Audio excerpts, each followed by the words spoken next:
Donc, je pense qu'il y a une notion de peur de perdre qui est là, malgré que vous êtes en démo, hein. Oui, D'accord. C'est-à-dire, vous avez peur que les prix se retournent contre vous et vous faut fermer la oui, c'est position ça. précocement. Oui, c'est ça.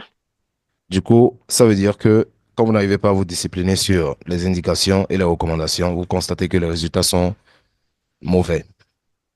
Voilà, Mais quand vous suivez, vous constatez que ça s'améliore. ça s'améliore. Ben oui, c'est ça. Parce que ce qu'on vous enseigne, c'est le fruit de 5 années de recherche et de travail. Donc, si vous ne le faites pas, ça veut dire que vous allez subir ce que nous, on a subi pendant toutes ces années avant d'élaborer ces différentes méthodes.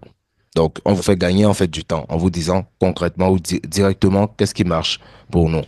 Donc, si vous expérimentez autre chose, vous allez vous-même faire votre propre expérience de la chose. OK? Donc, parmi les différentes recommandations, il y a d'abord la stratégie et il y a l'organisation. Dans la stratégie, il y a les outils qu'on utilise, l'identification de la tendance, les niveaux clés.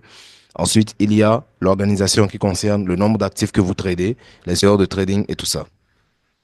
Donc, Ok, faudrait vous tenir par rapport à ça. C'est surtout ça la partie la plus difficile. Le fait de respecter le plan, quoi qu'il arrive. D'accord? Donc, une fois que vous arrivez à le faire normalement, les résultats sont en tendance positive. ok, Donc, c'est très super. bien.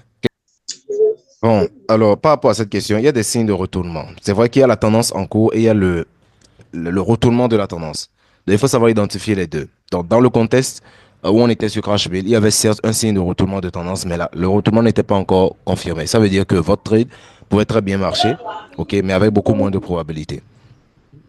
Donc, ça arrive. Mais en soi, quand vous voyez un trade que vous sentez, si vous voulez le prendre, vous le prenez, vous évaluez juste les probabilités. C'est juste ça. Mais sinon, ça ne doit pas créer de doutes, des hésitations ou bien une certaine disposition psychologique particulière chez vous, parce que ce que nous tradons, on traite des probabilités et des possibilités. Donc, quand vous voyez une possibilité avec une forte probabilité, naturellement, vous entrez en position. Et c'est au marché de vous valider ou de vous invalider.